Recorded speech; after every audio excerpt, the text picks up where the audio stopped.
नमस्कार दोस्तों, स्वागत है आपका आपके अपने यूट्यूब चैनल मन अप स्टोरीज में। दोस्तों, प्यार मोहब्बत की कहानी तो हम पढ़ कर के खूब एंजॉय करते हैं, मगर ये एक कहानी ऐसी है जिसको सुन कर के किसी न किसी की लाइफ ज़रूर इंस्पायर्ड होगी। कहते हैं कलम जो होती है वो समाज को बदल देती है, तो वही एक कोशिश की है मैंने।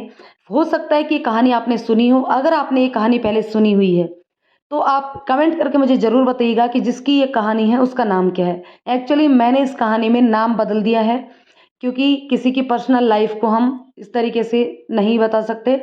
तो ये बदले हुए नाम हैं, काल्पनिक नाम मैंने लिखे हैं, वास्तव और कहानी वैसे रियल है ये। तो यदि ये कहानी में ज़रूर आपने कभी ना कभी सुनी हो सकती है, सुनी हो। तो यदि सुनी है तो किसकी कहानी है आप कमेंट करके ज़रूर बताइएगा। और आप भी एक नेक काम कर सकते हैं कि इस कहानी को आप शेयर ज़रूर करें। प्लीज़ ये मेरी आपसे एक विनम्र रिक्वेस्ट है। तो चलिए अब इस कहानी को हम शुरू करते हैं। यह कहानी है एक लड़की की जिसका जन्म आदिवासी परिवार में हुआ था, जो अपने माता पिता की तीसरी बेटी थी। पिछड़ा हुआ इलाका था। गांव में न टीवी था, न लाइट थी, न न्यूज़पेपर थे। किसी भी प्रकार की कोई सुविधा नहीं थी। केवल 10वीं तक का एक स्कूल था। गांव के सभी लोग धान की कटाई करना, महुआ बीनना, बीड़ी के पत्ते तोड़ना, ये सब काम किया करते थे। इसी प्रकार का काम रीना ने भी किया। गांव के अधिकतर बच्चों को स्कूल में नहीं भेजा जाता था, मगर रीना इतनी भाग्यशाली जरूर थी कि उसे स्कूल में भेजा गया। और वह सुबह जल्दी उठकर महुआ बीनने के लिए चली जाती थी या बीड़ी के पत्ते तोड़ने के लिए चली जाती थी। और 10 बजे जब वो वापस आती थी तब वापस आकर के स्कूल चली जाती थी। कहीं ना कहीं रीना को लगता था कि स्कूल जाने के पीछे भी एक कारण था, कि जब आदिवासी बच्चे स्कूल में जाते थे तो उनको सरकार की तरफ से स्कॉलरशिप मिलती थी। तो परिवार के लोग यही चाहते थे कि जब उनके बच्चे स्कूल जाएंगे तो स्कॉलरशिप मिलेगी, इसलिए उनको स्कूल भेजते थे। बस उनको पढ़ाई लिखाई से कोई लेना देना नहीं होता था, वो स्कॉलरशिप के लिए ही बच्चों को स्कूल भेजा करते थे। इसी तरीके की धारणा के साथ ही रीना का एडमिशन भी हो गया। रीना अपने गांव की एकमात्र ऐसी लड़की थी जिसने 10वीं पास की थी। रीना के पिता की ऐसी कोई इच्छा नहीं थी कि वो अपनी बेटी को पढ़ा लिखा कर कुछ बड़ा बनाएंगे, परंतु फिर भी उन्होंने रीना को पढ़ाया। गांव से 8 किलोमीटर दूर एक और विद्यालय था जिसमें रीना का एडमिशन करवा दिया गया। 11वीं में वहां जाने के लिए एक बस आती थी, जो आने और जाने के 2 रुपये लिया करती थी। लेकिन घर से में इतनी आमदनी भी नहीं थी कि 2 रुपये किराए के लिए दिए जाएं। कई बार स्कूल के लिए बस नहीं भी मिलती थी तो रीना वहां पर पैदल जाया करती थी। इस परेशानी को देखते हुए रीना की माँ ने उसी गांव में नौकरी शुरू कर दी, जहां रीना का 11वीं क्लास का स्कूल था। तो विज्ञान संकाय लेते हुए बायोलॉजी लेकर डॉक्टर बनने का सपना लेकर के रीना स्कूल जाने लगी। और रीना को भी अपने आप पर गर्व होता था कि गांव की कोई भी लड़की 10वीं तक नहीं पढ़ पाई थी, लेकिन वह एकमात्र ऐसी लड़की थी जिसने 10वीं पास की थी। तो जरूर ही वो डॉक्टर भी बन पाएगी। इसी बीच रीना का रिश्ता आया, जो बहुत ही बड़े घर परिवार से थे। उस परिवार के लोग जो थे वो बड़े बड़े पदों पर प्रतिष्ठित थे। तो जब रीना के पिता को इस रिश्ते का पता चला तो उन्होंने बिना कुछ सोचे समझे उस रिश्ते के लिए हामी भर दी, क्योंकि वो जानते थे कि हम इतने गरीब हैं, हमारी बेटी को इतने बड़े परिवार में जाएगी तो वो वहाँ पे बहुत खुश रहेगी। उन्होंने बिना कुछ सोचे समझे उस लड़के के रिश्ते के लिए हाँ कर दी। परंतु रीना इस बात से काफ़ी परेशान थी। उसे अभी शादी नहीं करनी थी, बल्कि वो तो डॉक्टर बनना चाहती थी। रीना बताती है कि जब पिताजी ने कहा कि इतने बड़े घर से रिश्ता आया है, हम मना नहीं करेंगे, तेरी किस्मत बन जाएगी बेटा। तब जिस घर से रिश्ता आया था उस लड़के के पिता ने कहा कि अभी अभी हमारी एक बेटी की डेथ हुई है और उसका सपना यही है कि वो डॉक्टर बने। तो हम उसका सपना तो नहीं पूरा कर पाए, परंतु हम आपकी बेटी के रूप में अपनी बेटी का सपना पूरा जरूर कर पाएंगे। हम उसे पढ़ाना चाहते हैं और उसको डॉक्टर बनाएंगे। उनकी बात सुनकर रीना के पिताजी भी शादी करने के लिए बिल्कुल तैयार हो गए, क्योंकि कहीं ना कहीं रीना के पिताजी की इतनी हैसियत नहीं थी कि वो रीना को डॉक्टर बनाए, पीएमटी की तरह तैयारी करवा सके। इसलिए वो सगाई के लिए उन्होंने हाँ कर दी और शादी के लिए राजी हो गई। अगले ही दिन रीना बताती है कि अगले ही दिन मेरी सगाई कर दी गई। ना पिताजी ने उनका घर देखा, ना परिवार देखा, ना लड़का देखा, ना उसकी उम्र कितनी है, क्या है, कैसा है, कुछ नहीं देखा। बस उन्होंने जो कहा उसी को सच मानकर सगाई पक्की कर दी गई। और वो लड़का उम्र में रीना से 8-10 साल बड़ा था। लेकिन सगाई करते टाइम जब वो लड़का, उसकी माँ, उसकी बहन वगैरह सब लोग देखने के लिए आए, तब रीना अपनी बहन के साथ चूल्हे के पास बैठी हुई थी। सारी चीज़ें रीना के नज़रिए से हम बताएंगे। तभी लड़का अपनी बहन को, जो उस वक्त एमबीबीएस कर रही थी, लेकर के आया। उस वक्त मुझे कुछ ज़्यादा पता नहीं था कि हाय हेलो क्या होता है। गांव में तो बस नमस्ते, पाए पड़ूं, पाए लागूं ऐसे ही बोला जाता था। तो मैंने भी हल्की सी स्माइल चेहरे पर लाकर नमस्ते जी कहा। तो उस लड़के की बहन मुझ पर इतनी ज़ोर से चिल्लाई, बिल्कुल भी तमीज़ नहीं है, बदतमीज़ कहीं की, हाय हेलो करना तक नहीं आता तुझे। यह मेरा पहला सदमा था जब उसने मुझे सबके सामने जलील किया। और उस वक्त मुझे इतनी जलीलत फील हुई, इतनी बेइज्जती महसूस हुई, क्योंकि शायद मैं बचपन से ही स्वाभिमानी थी। तो मैंने उस समय विरोध किया और बाबूजी से कहा, बाबूजी आप जो करना है कर लो, मैं इस लड़के से शादी बिल्कुल नहीं करूँगी। अब सारी रात मेरे घर वाले, उस लड़के के घर वाले सब मुझे समझाते रहे, बेटा कोई बात नहीं, छोटी सी बात है, बोल दिया तो क्या हो गया। और मुझ पर इतना दबाव बना दिया गया कि मैं कुछ कर ही नहीं पाई, क्योंकि मेरी उम्र इतनी छोटी थी कि मैं यह तो समझ रही थी कि जो मेरी बेइज्जती अभी कर रहे हैं वो मेरे साथ क्या ज़िंदगी काटेगा। लेकिन मैं यह नहीं समझ पा रही थी कि मैं क्या करूं। मेरी बात किसी ने नहीं सुनी और अगले ही दिन मेरी उसके साथ सगाई हो गई और लगभग 1 महीने बाद मेरी उसके साथ शादी कर दी गई। मुझे शादी के बारे में कोई पता नहीं था। वो लोग काफ़ी बड़े लोग थे, तो 3-4 दिन कार्यक्रम चलता रहा और बहुत बड़ा रिसेप्शन भी दिया गया। उसके बाद मेहमान लोग चले गए। उसके बाद मेरी ननद ने रसोई में मोटे-मोटे अक्षरों में काले रंग से लिख दिया कि पहले रसोई साफ करो फिर खाना बनाओ। और इस दिन मुझे दोबारा हर्ट हुआ कि मेरे साथ नौकरों जैसा सलूक किया जा रहा है। बर्तन, कपड़े, झाड़ू, पोछा सब काम मुझसे करवाया जा रहा था, लेकिन फिर भी मैंने कोई रिएक्शन नहीं दिया। इस वक्त उस लड़के की दादी, यानी कि मेरी दादी साथ जिंदा थी और वो चल फिर नहीं सकती थी। उसे उनके बेड पर ही लेटरिन बाथरूम करना, उनकी लेटरिन बाथरूम के कपड़े साफ करना, ये सब काम मेरा हुआ करता था। मेरे खुद के घर में हम गरीब जरूर थे, पर रूखा सूखा ही सही, हम भरपेट खाना जरूर खा लिया करते थे। पर यहाँ इतना सब काम करने के बाद भी भरपेट खाना भी मुझे नहीं मिलता था, ना मुझे आराम मिलता था। बाकी चीज़ें तो मेरे साथ में जो चालू हुई, मारना, पीटना, मुझे तो पता ही नहीं चलता था कि मुझे क्यों मारा जा रहा है। वहाँ के कुछ नियम थे जिन्हें मुझे फॉलो करना होता था। ना डाइनिंग टेबल पर बैठना है, ना सोफे पर बैठना है, ना किसी से बात करनी है, ना हंसना है, ना बोलना है ऊंची आवाज में, तो बिल्कुल भी नहीं। अगर बोलना भी है तो नीचे मुंडी करके बोलना है, घूंघट हमेशा निकाल कर रखना है। मैं इन सब नियमों से बिल्कुल परिचित नहीं थी। और खाना खाने का नियम था कि मुझे सबसे बाद में खाना खाना है, और वह भी यदि बच गया तो, वरना मेरे लिए दोबारा खाना नहीं बनेगा। जबकि खाना बनाने वाली मैं खुद थी। आधी बार तो मैं भूखी ही रह जाती थी। मैंने क्या किया कि मैं 2 रोटी अंडरगारमेंट्स में छुपा लेती थी और बाथरूम में जाकर सूखी ही खा लेती थी, क्योंकि सब्जी वगैरह तो मैं वहाँ छुपा नहीं सकती थी ना। इसलिए सूखी रोटी ही ले जाकर 2 रोटी बाथरूम में जाकर के खा करके अपना पेट भर लेती थी। एक दिन मेरे बाबूजी मेरे घर पर आए और उसी दिन उसने मुझे मारा था। तो मैंने मेरे बाबूजी से कहा, बाबूजी मुझे इस घर में एक पल भी नहीं रहना है और आप मुझे यहाँ से ले चलो। तब मेरे बाबूजी ने कुछ सोच समझ कर कहा कि ठीक है, तू शाम को तैयार होकर रहना, मैं शाम को तुझे लेने आऊँगा। मैं बड़ी खुश हुई और मैं तैयार होकर बैठ गई। परंतु 4, 5, 6, 8, 9, 10 बज गए, मुझे कोई लेने नहीं आया। और उस दिन मैं समझ गई थी कि मुझे कोई भी लेने के लिए आने वाला नहीं है। अब जो भी है, जीना मरना, वह सब यहीं करना है। मुझे कोई बचाने के लिए नहीं आने वाला है। उसके बहुत सारे अफेयर्स भी थे और वह कभी घर आता था, कभी नहीं आता था। जब भी घर आता था तो मुझे मारने के लिए ही आता था। उसने कितनी ही बार मुझे मारा था।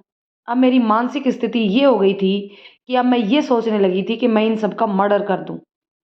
फिर मुझे डर लगता था कि फिर तो मैं जेल चली जाऊंगी। एक छोटे बच्चे के दिमाग के हिसाब से, जो मैं 16-17 साल, 17-18 साल के बच्चे का दिमाग था, उस समय मैं सोचती थी कि अगर मैं इन सबको मार दूंगी तो मैं इनकी डेड बॉडी को ठिकाने कैसे लगाऊंगी। तो इस तरीके की मानसिकता आने लगी थी मेरे दिमाग में।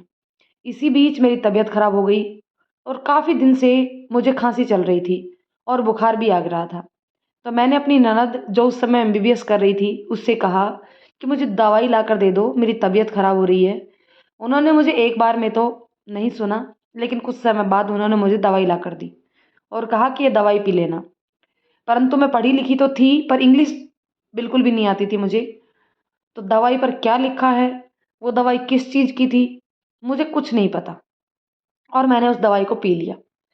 जब मेरी आँखें खुली तो मैं एक लावारिस क्रिश्चियन के हॉस्पिटल में भर्ती थी और जो मेरी कंडीशन थी कि मैं बेड में ही यूरिन करती थी और मैं इतनी कमज़ोर हो गई थी कि ना मैं चल सकती थी, ना ही मैं बिस्तर से उठ सकती थी, ना ही मैं बैठ सकती थी। बस पड़े-पड़े छत पर चलने वाले पंखे को लगातार देखती रहती थी। फिर भी मैं सोचती थी कि मुझे मरना नहीं है, मुझे मरना नहीं है। इसी बीच मुझे पता चला कि मैं प्रेग्नेंट थी, पर मुझसे कोई मिलने नहीं आया, कोई घर ले जाने नहीं आया। डॉक्टर ने मुझे बताया कि मुझे कुछ खिला दिया गया है। उस समय पोस्ट कार्ड अंतर्देशी इस तरीके के हुआ करते थे। चिट्ठियाँ 7-8 दिन में घर पहुँचती थी। तो मैंने अपने पिताजी को चिट्ठी लिखी और मैंने बताया कि मैं इस तरीके से बीमार हूँ और अस्पताल में भर्ती हूँ। मैं चल चल नहीं सकती, ऐसी स्थिति है। फिर मुझे अस्पताल से घर लेने के बाद मुझे मेरे मायके वापस भेज दिया गया। जब मैंने मेरे बाबूजी से कहा कि बाबूजी अब मैं वहाँ वापस बिल्कुल नहीं जाऊँगी, उस समय बाबूजी ने जो बात बोली, उसके बाद मेरा रिश्तों पर से विश्वास उठ गया और उन्होंने मुझे कहा कि अगर धारा के विपरीत बहेगी ना, तो कहीं नहीं पहुँच पाएगी। मैं उसका अर्थ समझ गई कि जो तेरे साथ में हो रहा है ना, उसको सहन कर और उसके विपरीत कुछ भी करेगी तो हम तेरे साथ बिल्कुल नहीं हैं। फिर यह भी समझाया गया कि जब बच्चा हो जाता है तो सब ठीक हो जाता है। जब एक बच्चा हो जाएगा तो सब ठीक हो जाएगा। मेरा एक बच्चा भी हो गया और 1.5 साल बाद दूसरा बच्चा भी हो गया। लेकिन फिर भी कुछ भी नहीं बदला, वही सब कुछ चलता रहा। मेरे पूरे हाथ कटे हुए हैं, मेरी पीठ जली हुई है, मेरे माथा कई जगह से फूटा हुआ है, मेरे साथ कुछ भी ठीक नहीं हुआ। तब मैंने सोचा कि अब बस बहुत हो गया, मैं और नहीं जी सकती, मुझे और नहीं जीना, मुझे सब खत्म कर देना है। तो एक दिन मैंने फैसला किया कि मैंने मेरे बड़े बेटे जो कि 2 साल का था और छोटा बेटा 4 महीने का, रात को बड़े बेटे को थपकी देकर सुला दिया। फिर छोटे बेटे को मैंने दूध पिलाया और फिर उसे बड़े ही प्यार से सुलाया। मैं ये सोच रही थी कि पता नहीं इसके बाद मेरे बेटे को कोई फिर सुला पाएगा कि नहीं। मैंने दोनों बच्चों को सुलाने के बाद दरवाज़ा बंद किया और साड़ी लेकर पंखे से लटका दी और स्टूल लेकर बेड पर रख ही रही थी कि मेरी नज़र खिड़की पर पड़ी। मैं खिड़की बंद करना भूल गई थी और मेरी सास मुझे खिड़की से खड़ी देख रही थी कि मैं फांसी लगाने वाली हूँ। कुछ पल के लिए मैंने उसे देखा, उसने मुझे देखा। उसे पता चल गया कि मैं अभी फांसी लगाने वाली हूँ, लेकिन उसने कुछ नहीं कहा। फिर मेरे अंदर से आवाज़ आई, वो कहते हैं ना कि भगवान ने हर किसी का जन्म किसी विशेष काम के लिए किया होता है। कुछ ऐसी ही कंडीशन बनी और फिर मेरे अंदर से आवाज़ आई कि मैं क्यों मर रही हूँ? किसके लिए? इनके लिए मर रही हूँ मैं? नहीं, नहीं मरूँगी, मुझे मरना नहीं है। अब मैं कुछ भी करूँगी, झाड़ू-पोछा कर लूँगी, किसी के खाना बना लूँगी, ज़रूरत पड़ी तो मैं वेश्या बन जाऊँगी, अगर फिर भी ज़रूरत पड़ी तो मैं रेलवे स्टेशन पर सो जाऊँगी, पर इनके लिए नहीं मरूँगी। इस घर में नहीं रहूँगी, अपने बच्चों को जैसे भी पाल लूँगी, लेकिन मरूँगी नहीं। उसके बाद मैं मेरे दोनों बच्चों को लेकर उन्हीं के रिलेशन में एक कज़िन सिस्टर थी, मैं उनके घर जाकर रहने लगी। वहाँ वो और उसका भाई मकान में तैयारी कर रहे थे और उस समय मेरी माँ ने मेरा साथ दिया और वो मेरे पिताजी से बोल कर आ गई कि बहुत हो गया, मेरी लड़की जो भी करना चाहती है, मैं उसके साथ हूँ। मैं अपनी बच्ची को साथ दूँगी और उस छोटे से फ्लैट में मैं, मेरी माँ, मेरे दोनों बच्चे और वो दोनों भाई-बहन, हम सब लोग साथ में रहने लग गए। उस समय मैंने एक पार्लर में नौकरी शुरू कर दी। पार्लर में मैं इसलिए नौकरी करना चाहती थी क्योंकि मैं पार्लर का काम सीखना चाहती थी। क्योंकि मेरे पास काम सीखने के लिए पैसा नहीं था, तो मैंने 1 महीने नौकरी करने के बाद छोटा-मोटा काम सीख लिया। मेरी माँ कपड़े सिला करती थी, तो माँ को देखकर मुझे थोड़ा बहुत कपड़े सीना भी आया आ गया था। मैंने कपड़े सिलना शुरू किया, पार्लर भी, और दोनों के साथ में छोटे-छोटे बच्चों को ट्यूशन भी पढ़ाने लगी और इसी के साथ मैंने अपनी पढ़ाई भी जारी रखी। उस वक़्त मुझे नहीं पता था कि मैं आगे क्या करूँगी, मुझे कुछ नौकरी करनी थी, इसलिए सर्विसेज़ की तैयारी करनी थी। मुझे कुछ नहीं पता था, बस इतना सा था कि बस छोटी-मोटी कोई जॉब मिल जाए, जिससे मैं अपने बच्चों के साथ सर्वाइव कर सकूँ। उन्हें अच्छे से पढ़ा सकूँ कि मुझे किसी के आगे हाथ फैलाने की ज़रूरत नहीं पड़े। अपने बच्चों के को अच्छे से लालन पालन कर सकूँ। उस समय मेरे कज़न ब्रदर थे, जो उन्हीं की साइड के थे, उन्होंने मेरी कॉलेज की फ़ीस भरी। तब मैंने कॉलेज में पढ़ाई करते हुए बीए पास किया। फिर एमए किया। जब मेरा एमए का रिज़ल्ट आया तो मैंने लैंडलाइन फ़ोन से फ़ोन किया कि मेरा रिज़ल्ट क्या रहा, तो उन्होंने बोला कि रिज़ल्ट तो तुम्हें खुद आकर लेना पड़ेगा। अब मैं डर गई, पता नहीं क्या हुआ होगा उस समय, ₹14 किराया लगता था। लेकिन मेरे पास तो ₹2 का बच्चों को बिस्किट दिलाने के लिए भी नहीं थे। तो मैं ₹14 भरकर कैसे रिज़ल्ट लेने जाती? तो मैंने कहा, सर मेरे पास अभी किराए का पैसा नहीं है, जब मेरे पास पैसे होंगे तब मैं रिज़ल्ट लेने आ जाऊँगी। तो उन्होंने मेरी कंडीशन को समझा और कहा कि बेटा, ऐसी कोई बात नहीं है कि हम तुम्हारे बगैर रिज़ल्ट नहीं देंगे, लेकिन हम तो बस इसलिए तुम्हें बुला रहे थे कि हम तुम्हें बधाई देना चाहते थे, क्योंकि तुमने कॉलेज टॉप किया है। और ये सुनकर मेरी खुशी का ठिकाना ही नहीं रहा। मुझे खुद पर पहली बार प्राउड हुआ कि मैंने इन परिस्थितियों में पढ़कर भी पब्लिक एडमिनिस्ट्रेशन में टॉप कर लिया। फिर हिम्मत आई थोड़ी। इसी बीच एक दिन मैं जब एमए का पेपर देने जा रही थी, उस समय एक दिन में 2 पेपर हुआ करते थे। एक पेपर सुबह की शिफ्ट में, फिर मैं वापस आकर अपने बच्चे को दूध पिलाती और फिर दोबारा पेपर देने के लिए जाती थी। तो एक पेपर देकर मैं आ गई थी और अपने बच्चे को दूध पिला रही थी। तभी वह आया, मतलब मेरा पति, और मुझे बिना बात के इतना मारा, लेकिन मुझे लग ही नहीं रही थी, मुझे दर्द नहीं हो रहा था। बस मुझे यह था कि जल्दी-जल्दी मार के, जो भी इसको मारना है मार-वार के यहाँ से चला जाए, ताकि मैं अपना दूसरा पेपर देने समय पर जा सकूँ। अब उसने मार-पीट कर एक बाल्टी में यूरिन किया और वह पूरा का पूरा यूरिन की बाल्टी उठाकर मेरे ऊपर डाल दी। मेरे पास 2 ही जोड़ी कपड़े थे, मैं क्या करती? एक जोड़ी कपड़े पहले से गंदे हो रखे थे, दूसरे पर यूरिन कर दिया था। अब मेरे पास पहन के जाने के लिए कोई कपड़ा नहीं था। तब मैंने मेरी कज़िन सिस्टर से कहा कि मुझे अपना कुछ कपड़ा दे दे, ताकि वह पहनकर मैं एग्ज़ाम देने जाऊँ। वह मुझसे बहुत ज़्यादा हेल्दी थी, उसके कपड़े मुझे 3 गुना बड़े आ रहे थे, लेकिन फिर भी मैं उसके कपड़े पहनकर एमए का सेकंड पारी का एग्ज़ाम देने के लिए गई। यह सब सिचुएशन उस समय चल रही थी और मैं एक नौकरी भी ढूँढ रही थी। उस समय एक रोज़गार निर्माण पेपर आया करता था, जो ₹4 का मिलता था, लेकिन अगर पुराना पेपर लेती थी तो ₹2 में मिलता था। तो मैं 1 वीक पुराना पेपर खरीद लिया करती थी और उसी में जो कोई भी वैकेंसी निकलती, उसके बारे में पढ़ती थी। तो ऐसे ही एक बार सिविल सर्विसेज़ की पोस्ट निकली। उस वक़्त मुझे नहीं पता था कि ये क्या होता है, क्या नहीं होता है। बस उस वक़्त मुझे उसकी सैलरी पर नज़र थी, जो कि 12,000 बेसिक सैलरी थी। बस मैं तो सैलरी को देखकर मैंने सोचा कि अगर मेरा ये एग्ज़ाम क्लियर हो जाता है, तो बस अपने तो सही हो जाएगा। बच्चे भी आराम से पढ़ पाएँगे। उस वक़्त मुझे 12,000, बाकी अलाउंस वग़ैरह मिला कर के 15,000 आराम से महीने के कमाने लग जाऊँगी मैं। बस यही सोचकर मैंने उसका फ़ॉर्म भर दिया। उस वक़्त मुझे नहीं पता था कि एग्ज़ाम क्वालीफ़ाई करने के बाद तेरे पास इतनी पावर हो जाएगी या कुछ और हो जाएगा। बस मुझे चाहिए था कि इतने पैसे मिल जाएँगे कि मैं आराम से अपने बच्चों की परवरिश कर पाऊँगी। फिर मैंने सोचा कि लोगों को एग्ज़ाम में चीज़ें एक-एक बार में याद हो जाती हैं, किसी को 2 बार में, किसी को 3 बार में, मुझे 5-7 बार में याद हो जाएँगी। फिर भी नहीं हुई तो मैं 100 बार में याद करूँगी, लेकिन एग्ज़ाम ज़रूर दूँगी। मेरे बच्चे छोटे थे, तो मैं छत पर जाकर के पढ़ती थी। मेरी माँ मेरे बच्चों को सँभालती थी और एक बार जब मैं छत पर जाकर पढ़ रही थी, तो मेरा छोटा बेटा रोने लग गया। तो माँ ने मुझे बुलाया कि बहुत देर हो गई है, बच्चा रो रहा है, इसको दूध पिला दे। मैं जब बच्चे को दूध पिलाने नीचे आई और वापस जाकर मैं देखती हूँ कि मेरी किताब पर कुत्ते ने सूसू कर दिया। अब वह छोटी-सी किताब फूल कर इतनी बड़ी हो गई। अब मैं क्या करूँ? किताब 300-400 रुपए की आती थी और मेरे पास पैसे थे नहीं। मैंने किताब को सुखाया। मैंने उसको शिव जी का आशीर्वाद समझा और मैंने उसी किताब को पढ़ा कि मैं शिव जी की भक्त हूँ और मैं इसी किताब से पढ़कर एग्ज़ाम दूँगी, और उसी किताब को पढ़कर मैंने फर्स्ट टाइम ही प्रीलिम्स निकाल लिया। जब मेरा प्रीलिम्स क्लियर हुआ, तो मेरी माँ को लगने लगा कि ज़रूर मैं कुछ कर पाऊँगी। मेरी माँ थोड़ी पूजा-पाठ में विश्वास करती थी, वो पूजा-पाठ वग़ैरह करती थी। उन्होंने पंडित जी से कई बार मेरा हाथ दिखवाया था। तो पंडित जी ने 2-3 बार मेरा हाथ देखा और उन्होंने मुझे बताया कि मेरे हाथ में सरकारी नौकरी की रेखा नहीं है। वो पहले भी ऐसा 1-2 बार कह चुके थे, परंतु मैं इन सब चीज़ों में विश्वास नहीं करती थी।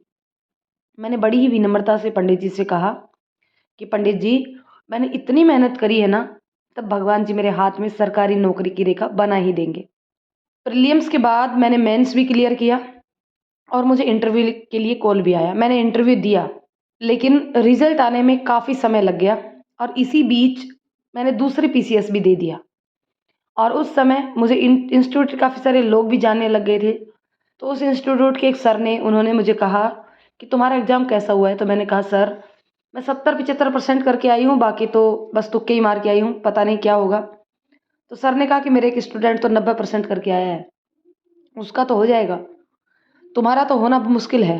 मैंने कहा कोई बात नहीं सर, देखी जाएगी जो होगा, नहीं होगा तो दोबारा फिर दे लेंगे। रिजल्ट आया और जब रिजल्ट आया तो पता चला कि उस इंस्टीट्यूट के किसी भी स्टूडेंट का सिलेक्शन नहीं हुआ और मेरा सिलेक्शन हो गया। आदिवासी क्षेत्र में जब कोई स्टूडेंट प्रीलिम्स निकालता था तो सरकार की एक योजना थी कि उसको 25,000 रुपये स्कॉलरशिप मिलती थी। जब मेंस निकालता था तो 25,000 रुपये स्कॉलरशिप फिर से मिलती थी और इंटरव्यू निकालने पर भी 25,000 रुपये स्कॉलरशिप मिलती थी। इस तरीके से मुझे 75,000 रुपये स्कॉलरशिप मिली। जो लड़की सुबह शाम दाल चावल खाकर अपना गुजारा करती हो, जो अपने बच्चे को 2 रुपए का पार्ले का पैकेट नहीं दिला पाती हो, उसको अचानक से 75,000 रुपये स्कॉलरशिप मिल जाए, तो वो लड़की तो खुशी के मारे पागल हो जाएगी। परंतु थैंक गॉड कि मैं खुशी के मारे पागल नहीं हुई। इसी बीच मेरी पोस्टिंग चीफ म्युनिसिपल ऑफिसर के रूप में हुई। तब तक किसी का कोई रोल नहीं था, परंतु जैसे ही मेरी मेरी पोस्टिंग हुई, वो मेरा एक्सिस बैंक वापस आ गया और मुझसे डिमांड करने लगा कि मुझे कार निकलवानी है, पैसे चाहिए। वह फिर मुझे मारता था, कभी किसी बात के लिए, कभी किसी बात के लिए, कभी बिना बात के मैं पिटती थी। तब भी मैं आत्मविश्वासी नहीं बन पाई थी, क्योंकि मैं सोचती थी कि अगर मैं किसी से ये बात कहूँगी तो सबको ही ये पता चल जाएगा कि मैडम खुद ही पिटती है, तो लोग मेरी क्या इज्जत करेंगे। मैं इन सब चीज़ों से भागती रही और मैंने वहाँ से ट्रांसफ़र करवा लिया। 8 महीने बाद ही मुझे पूरे ज़िले का चीफ म्युनिसिपल बना दिया गया और साथ ही मुझे अन्य निकायों का भी चार्ज दे दिया गया। इसी बीच मेरे अच्छे लोगों के साथ जान पहचान हुई। वहाँ के एसपी से मेरी जान पहचान हुई। वो मुझे कहते थे कि बेटा तुम बहुत परेशान रहती हो। तब मैंने उनको एक दिन सब बात बता दी। तब उन्होंने मुझे कहा, तुम क्यों मार खाती हो? उसके खिलाफ आवाज़ क्यों नहीं उठाती हो? तो मैंने कहा कि सर, समाज के लोग मुझ पर हँसेंगे, क्या कहेंगे कि मैडम खुद पिटती है, तो क्या मेरी इज्जत रह जाएगी? तो उन्होंने मुझे इज्जत की सही परिभाषा बताई कि बेटा, इज्जत क्या है? क्या वह इज्जत है जो तू रोज़ टॉर्चर सहन करती है, जो रोज़ पिटती रहती है? समाज को जो कहना है कहने दे। अब की बार जब वो आए तो मुझे एक मिस्ड कॉल देना। उस दिन मुझे इज्जत की सही परिभाषा पता चली कि इज्जत वह नहीं है जो समाज तुम्हें बताता है, इज्जत वह है जो तुम्हारा खुद का आत्मसम्मान है। एक दिन वो फिर आया और उसने मुझसे पूरा घर पूछा, घर किसका है? मुझे सरकारी बंगला मिला हुआ था। मैं लड़ने के मूड में तो थी ही। मैंने कहा ये घर मेरा है और उसने मेरे बाल पकड़े और मुझे दीवार से दे मारा। वह मुझे ऐसे ही मारता था, कभी बाल पकड़कर खिड़की पर दे मारता था, कभी लात मारकर, कभी घूसा मारता। उसे जैसा मारना आता था वो मार सकता था, वह मुझे मारता था। मैंने एसपी सर को कॉल लगाया और एक ही रिंग जा पाई कि उसने देख लिया, फ़ोन में एसपी लिखा हुआ था, उसने देख लिया, पूछा अच्छा, तो तूने पुलिस को कॉल कर लिया, लेकिन मैं तुझे इतना मारूंगा कि जब तक पुलिस पहुंच पाएगी तब तक तू पुलिस को कुछ बताने लायक ही नहीं बचेगी। अक्सर जब भी वो मुझे मारता था तब मैं रोती नहीं थी। उस दिन मैं सोच रही थी कि आज मुझे आखिरी बार मार रहा है, इसके बाद मुझे कभी नहीं मार पाएगा। और मेरे दोनों बच्चे कमरे के अंदर से गेट पीट पीट कर चिल्ला रहे थे, मम्मा मम्मा गेट खोलो। वो मुझे मार खाते हुए देख रहे थे। लेकिन मात्र 2.5 मिनट में मेरे घर पुलिस आ गई और पुलिस ने जब मेरी हालत देखी तो मेरे नाक से खून बह रहा था, मेरे दांत से खून बह रहा था। जब पुलिस ने मेरी हालत देखी तो उन्होंने उसके साथ वो व्यवहार किया जो वास्तव में उसके साथ होना चाहिए था और उसको खूब पीटा। अब मैंने फैसला ले लिया कि मैं उसकी एफआईआर लिखवाऊंगी और मैंने एफआईआर लिखवा दी। मैं उसके पास तलाक के नोटिस भेज दी, उससे पहले ही उन लोगों ने 1 हफ्ते के अंदर मुझे नोटिस भी भेज दिया और मुझे पहली ही पेशी में डाइवोर्स भी मिल गया। जज साहब ने कहा कि बेटा तुम्हें क्या चाहिए? मैंने हाथ जोड़कर उनसे सिर्फ इतना कहा कि सर मुझे कुछ नहीं चाहिए, मुझे बस मेरे बच्चे चाहिए, वो दिलवा दो। आप मुझे मेरे बच्चे दिलवा दीजिए। और उन्होंने शाम को ही दूसरी डेट दी और मुझे मेरे बच्चे एक ही दिन में मिल गए। उसको बच्चों से मिलने तक की भी परमिशन नहीं मिली। दोस्तों, इस कहानी के माध्यम से सिर्फ मैं इतना कहना चाहती हूँ कि जब भी आपके साथ कुछ गलत हो तो आप उसको मत सहिए। अपने आप को, अपने आप पर भरोसा रखें। जब तक आप अपनी खुद की मदद नहीं करेंगे, भगवान भी आपकी मदद नहीं करेगा।